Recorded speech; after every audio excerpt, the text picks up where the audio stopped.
Hello everyone, welcome to Redbust US channel.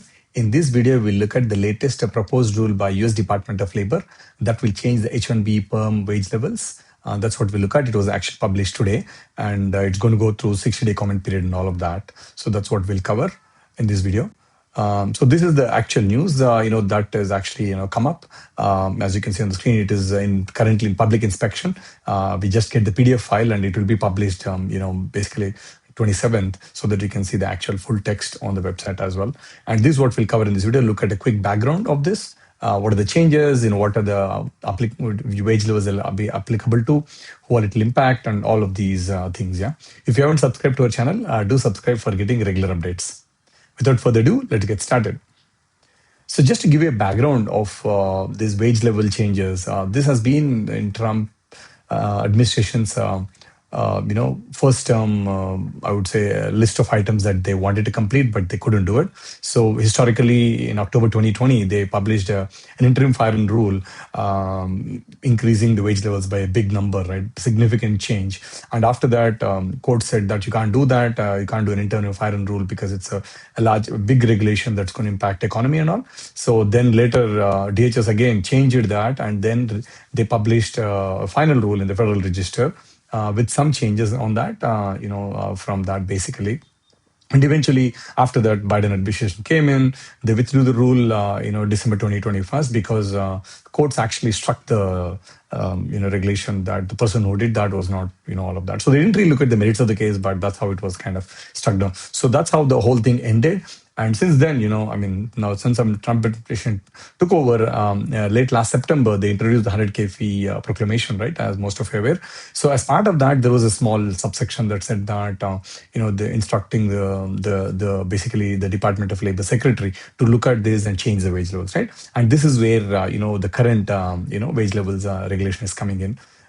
So now we are here in March, where DOL has published a proposed rule. Again, this is very, very important. It's a proposed rule. It is not final yet. So now they're just setting it out so that people can read the rule and give the comments so that, they can take it from there. It is not final yet. Just to clarify, if somebody's going to confuse you, it's not, yeah? Okay. And let's look at the background, right? Why are they even changing it, right? If you look at it's about a 145-page big document that's been put up by them, right? So they mention about the key 5 things that they say, or 5 things, 4 or 4, whatever you look at them, right? So first thing is they say that, it's the Trump proclamation that said that, in addition to this, the wages are not in line. So I think we need to look at that. So it was part of the proclamation. So they're doing it. That's one part, right? And second one is they say there's, the outdated percentiles or thresholds, right? So essentially when DOL formulated this long time ago, close to 20 years ago, right? They were done with a different intent, and currently they don't reflect the same. There is a disparity between both of that, and it doesn't meet the statutory requirements. That's what they quote, right? And it says that, this entire thing, H1B program, is actually being abused, where some US workers are kind of let go, and H1B employees are hired at the lower wages workers, right? And that is one. And in fact, they give significant statistics saying that 63% of LCAs were at level 1 and level 2 based on last year's data.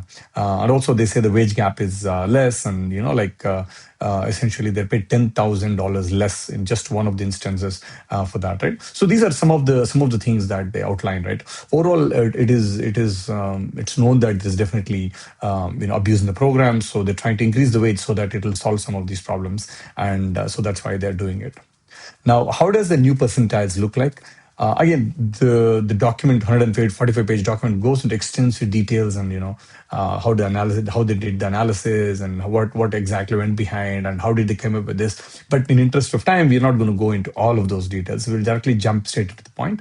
So if you look at the current percentile for a wage level, it is basically 17, 34, 50, and 67. This is how the level 1, level 2, level 3, and level 4 are currently structured, and that will go up to a proposed percentile of 34, 52nd, and 88. So that is what they're proposing, right?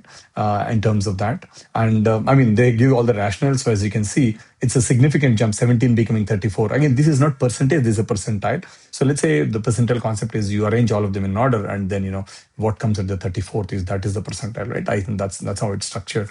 So essentially for level 2, it's not really double, but it's a 52nd. So all of these, we look at the numbers actually how it look, right? But this is how the new percentiles look like, and these are not exactly same as the interim proposed rule. They're slightly close to that. They're not really like come down significantly, but they're pretty close to the between the interim final rule and the final rule. There was some they did some adjustments, pretty close to what they did in the last time, right?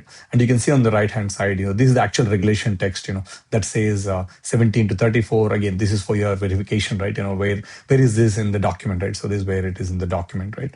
Now, in terms of looking at the numbers, right? Like, okay, how much does it translate to in terms of wages, right? Okay, numbers, wage levels are good, but they also give this data around that. For example, if you're a level 1 worker, currently would be making $73,000 and it would go up to 97K. That is a 33% increase in the salary. And level 2, it's a 24% increase, and level 4, 21% increase. So if you can see in this document, right, your wage can go up anywhere from 21% to 20% to 33%. So this will be very, very important. And this actual document, or from the document, the table that you see, Exhibit 5, is from that specific document that talks about all of these things.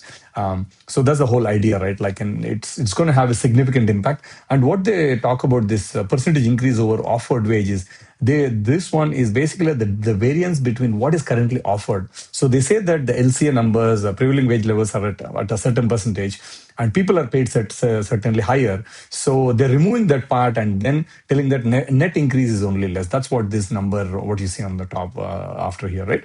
So all in all, you can expect your employers or your salary should go up by 21 to 33% when you apply for a renewal. Yeah, that is very, very important. So this is how in terms of it looks in terms of the quantum of the change. Okay. The other one is, who all are it's impacting? They say that, about H1B and PERM programs are very closely tied up, but they're very closely related. They just give a data statistic point. 57.6% of the PERM applications came from people who already had H1Bs, right? So that's why they say they don't want to have separate things. You go through the prevailing wage determination process and all of that, right, as part of the PERM process. So they said that, okay, we're going to put everything all across the board. So it is going to be for H1B program, essentially H1, all of these things, right? H1B1 program, which is for Singapore and Chile, and E3 for Australian temporary work visas and all of that. So all of these programs are going to be impacted by this changes, right?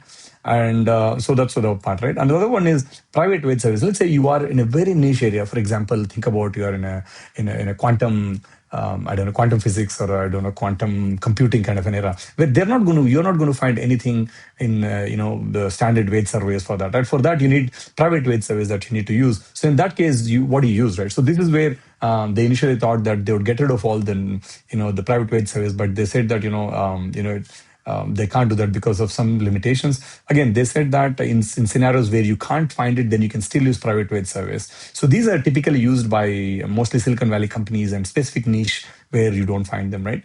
So this is a quote, a text from the regulation as well that tells that.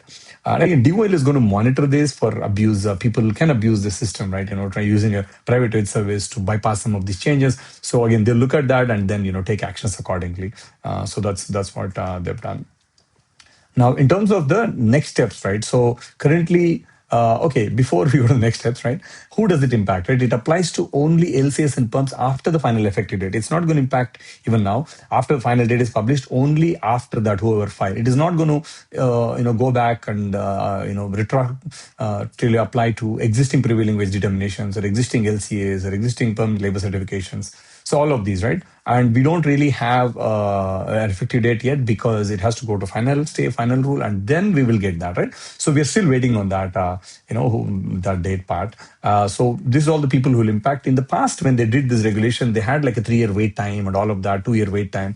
But now it's slightly different. There is no transition period as such. So it's going to have an impact as well on employers when they see these changes, right? So that's why it's going to have a huge impact.